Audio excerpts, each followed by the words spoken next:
내가 가고 있는 이 길은 한 번도 가지 않은 길. 오늘 하루하루 순간도 다시는 오지 않을 시간. 우리를 살리시는 그 사랑 주님의 빛을 따라서 오늘도 우린 걸어가네 생명의 길을. 네, 오늘 말씀은 꿈을 이루려면이라는 제목으로 말씀을 증거하겠습니다. 본문 말씀은 창세기 37장 2절로 5절까지의 말씀입니다. 야곱의 족보는 이러하니라. 요셉이 17세의 소년으로서 그의 형들과 함께 양을 칠 때 그의 아버지의 아내들 비라와 실바의 아들들과 더불어 함께 있었더니 그가 그들의 잘못을 아버지에게 말하더라.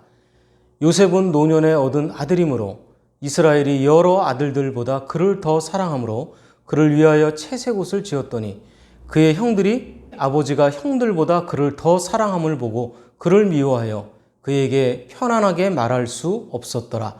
요셉이 꿈을 꾸고 자기 형들에게 말하매 그들이 그를 더욱 미워하였더라. 아멘. 요셉은 형들의 단이 자기 단에게 절하고 해와 달과 11별이 자기에게 절하는 꿈을 꿉니다. 그의 꿈대로 결국 요셉은 이집트의 총리가 되었습니다. 꿈은 그 사람을 결정합니다. 요셉처럼 일생의 꿈을 이루려면 어떻게 살아야 하는지 말씀을 통해 살펴보도록 하겠습니다. 먼저 꿈을 이루려면 미움을 버려야 합니다.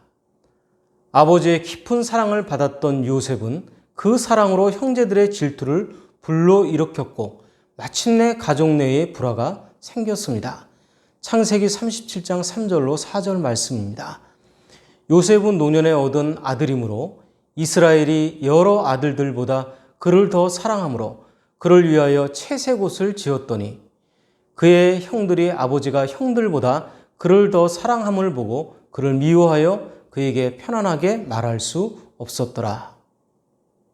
분명히 요셉의 잘못으로 인하여 시작된 사건이 아니었습니다.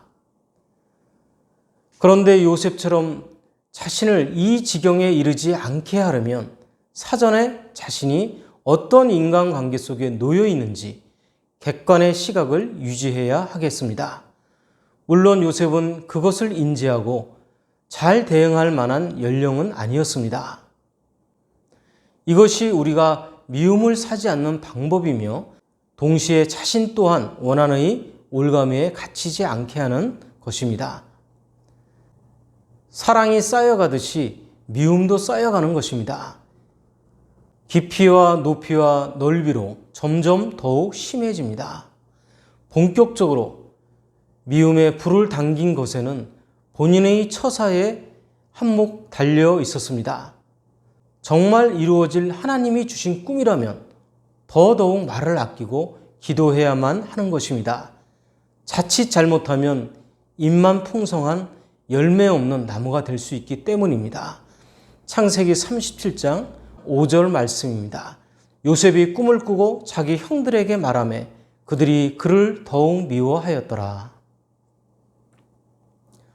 꿈을 이루려면 삶의 지향점이 달라야 합니다. 요셉은 미움과 원한의 대상을 품지 않고 감사지향적인 삶을 살았습니다. 잠언 10장 12절 말씀입니다. 미움은 다툼을 일으켜도 사랑은 모든 허물을 가리느니라. 우리가 불안과 초조와 긴장을 떨쳐버리고 평안과 기쁨과 자유를 누리려 한다면 목표지향적 삶에서 감사지향적 삶으로 전환해야 합니다. 감사를 하면 하나님이 주시는 평안과 기쁨과 자유가 찾아오기 때문입니다. 마음에 미움과 원한을 키우는 사람은 꿈을 이루지 못합니다. 잠언 10장 28절 말씀입니다. 의인의 소망은 즐거움을 이루어도 악인의 소망은 끊어지느니라. 형제들이 요셉을 죽이고자 모의했지만 그들 중에 르우벤과 유다가 만류하고 저지함으로 요셉은 죽음은 면했습니다.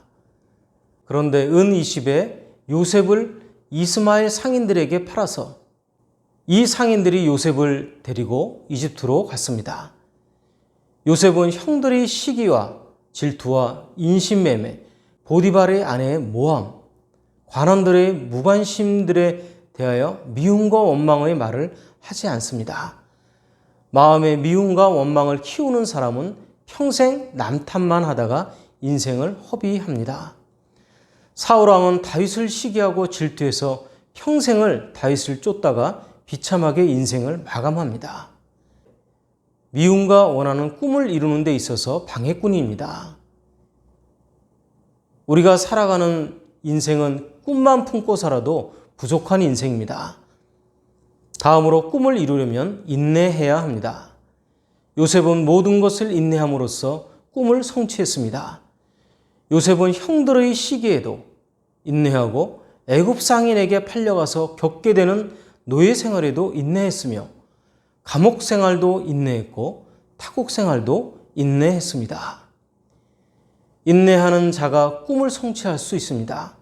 꿈을 이루기 위해서는 인내라는 대가를 지불해야 하는 것입니다. 욥은 고난 가운데서도 인내하여 갑절의 축복을 누렸고 다윗의 인내는 이스라엘의 가장 위대한 왕이 되게 했습니다. 그리고 모세의 인내는 그를 이스라엘의 가장 위대한 지도자가 되게 했습니다. 로마서 5장 3절 말씀입니다. 다만 이뿐 아니라 우리가 환난 중에서도 즐거워하나니 이는 환난은 인내를, 인내는 연단을, 연단은 소망을 이루는 줄 알미로다.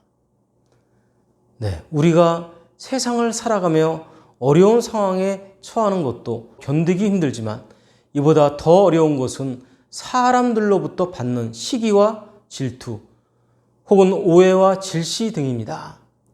하나님을 잘 믿으면 우리에게 칭찬해 주는 사람도 있지만 비난하는 사람도 동시에 있는 것입니다. 그런 가운데서도 인내에 관한 한 무엇 때문에 못했다는 변명은 할 수 없습니다. 예수님은 오직 인내로 결실하는 자만이 좋은 땅과 같은 마음이라고 했습니다. 이는 신앙인의 결실은 인내로 얻을 수 있다는 말씀입니다. 한편 인내는 예수 그리스도의 사랑과 용서에 그 뿌리를 두어야 합니다. 베드로는 신의 성품에 참여하는 자의 덕목 가운데 인내를 포함시키고 있습니다. 베드로후서 1장 4절로 6절 말씀입니다. 이로써 그 보배롭고 지극히 큰 약속을 우리에게 주사 이 약속으로 말미암아 너희가 정욕 때문에 세상에서 썩어질 것을 피하여 신성한 성품에 참여하는 자가 되게 하려 하셨느니라. 그러므로 너희가 더욱 힘써 너희 믿음의 덕을, 덕의 지식을, 지식의 절제를, 절제의 인내를, 인내의 경건을. 네, 이는 세상에서 썩어질 것을 피하여 신성한 성품에 참여하려면 정욕을 잘 다뤄야 한다는 것을 말씀하고 있습니다. 요셉은 보디발의 아내를 앞에 두고 하나님을 향한 자신의 신앙을 선언함으로써 유혹을 이겨냈습니다. 창세기 39장 9절 말씀입니다. 이 집에는 나보다 큰 이가 없으며 주인이 아무것도 내게 금하지 아니하였어도 금한 것은 당신뿐이니 당신은 그의 아내임이라. 그런즉 내가 어찌 이 큰 악을 행하여 하나님께 죄를 지으리이까. 그렇습니다. 성경은 시험을 크게 두 종류로 나눕니다. 첫째는 하나님께서 주시는 시험입니다. 소위 테스트라고 합니다. 그 목적은 믿음을 확인하고 성장을 하게 하려는 것입니다. 둘째, 사탄이 주는 시험이 있습니다. 템프테이션입니다. 유혹이라고 표현합니다. 바로 지옥에 떨어뜨리기 위함이며 죽음으로 몰아가기 위함입니다. 우리가 살아가는 동안에 꿈을 성취하기까지 수많은 유혹이 밀려옵니다. 유혹에 지면 꿈은 물거품이 됩니다.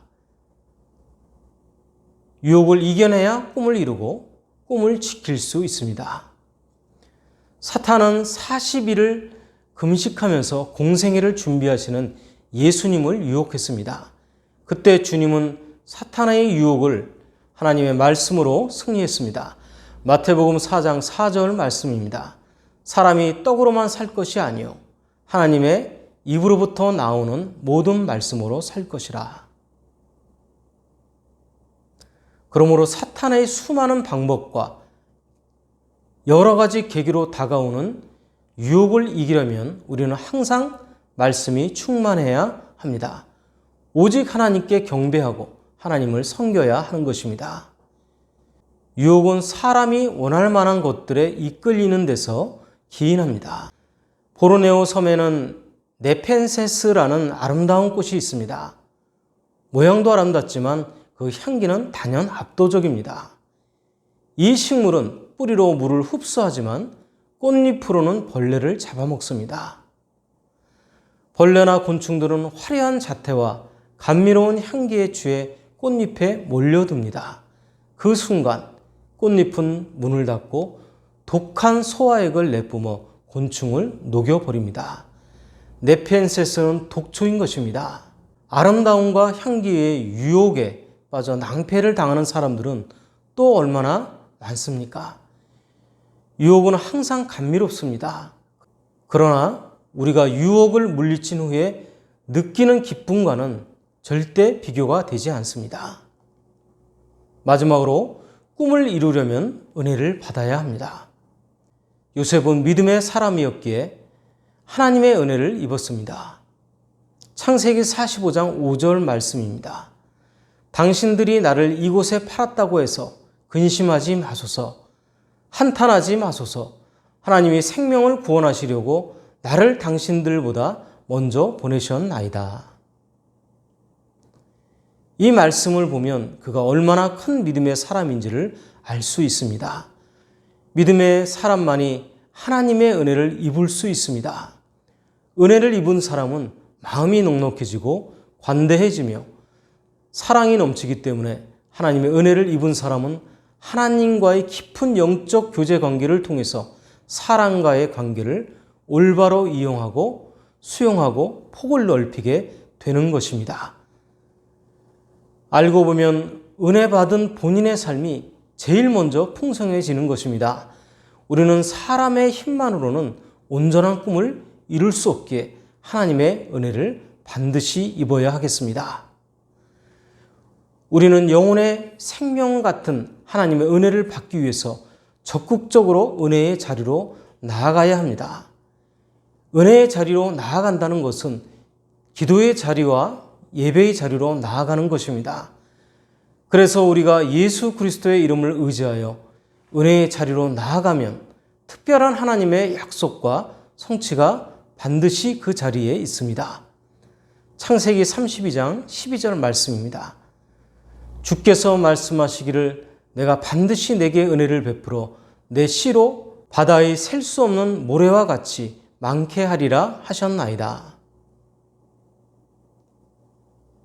네, 에서가 장자권을 가볍게 여기고 야곱에게 떡과 단팥죽 한 그릇으로 경솔하게 장자권을 팔은 어리석음과 야곱이 어머니와 연대하여 아버지 이삭을 속이고 에서의 축복을 빼앗는 사건이 있었습니다. 이 과거의 사건으로 인하여 야곱이 고향으로 돌아가는 길목에서 분노에 가득 찬 형 에서와 그의 군대를 앞에 두고 근심하여 기도할 때 받은 기도의 응답의 내용입니다. 어떤 고난 가운데 있을지라도 은혜를 받은 그리스도인들에게는 축복의 약속이 예비되어 있는 것입니다. 네, 나무를 자세히 살펴보면 굴곡이 심한 나무일수록 당도가 높다는 사실을 발견하게 됩니다. 사과보다는 배가, 배보다는 감이, 감보다는 포도가 당이 높습니다. 나무가 자기 몸을 흉하게 하면서까지 굴곡을 만들어 당도 높은 과일을 만들어내는 것처럼 우리 인생도 굴곡진 인생이 값진 열매를 맺는 것입니다. 하나님께 쓰임받은 큰 일꾼들은 한결같이 광야의 고통을 통과한 사람들입니다. 인생의 고난학교를 졸업한 이들입니다. 그리고 계속해 고난의 길을 걸으며 오직 하나님만 바라보는 사람들입니다. 저들은 고난의 광야에서 깊은 자국을 남기며 다른 사람들에게 유익하게 하는 큰 일꾼으로 세워집니다. 굴곡진 고통과 희생 없이 다른 사람을 유익하게 하는 당도 높은 과일을 만들어낼 수 있을까요? 굴곡진 인생을 산 아브라함과 요셉, 모세, 다윗, 그리고 바울은 하나님의 큰 일꾼으로 쓰임 받았습니다. 굴곡진 인생의 이지선 양은 화상을 입은 후에 오히려 감사하다며 그녀의 베스트셀러 지선아 사랑해를 썼고 다른 사람을 유익하게 하는 일을 하고 있습니다. 창세기 37장 11절 말씀입니다. 그의 형들은 시기하되 그의 아버지는 그 말을 간직해 두었더라. 네, 말씀을 정리합니다. 우리의 꿈이 몇 번 좌절됐다고 해서 실패를 두려워해서는 안 됩니다. 하나님이 주신 꿈은 반드시 이루어집니다. 그런데 꿈을 이루려면 미움과 원한을 품지 않아야 합니다. 또한 꿈을 이루려면 인내하여 유혹을 이겨내야 합니다. 그리고 꿈을 이루려면 주님의 은혜를 받아야 합니다. 이 연단의 과정을 통해서 일생의 꿈을 이루는 복된 그리스도인들 되시기를 예수 그리스도 이름으로 축원합니다. 네, 오늘 말씀은 성부와 성자와 성령의 이름으로 말씀드렸습니다. 나는 주님의 제자 낙심하지 않으며 절망 속에서도 실망하지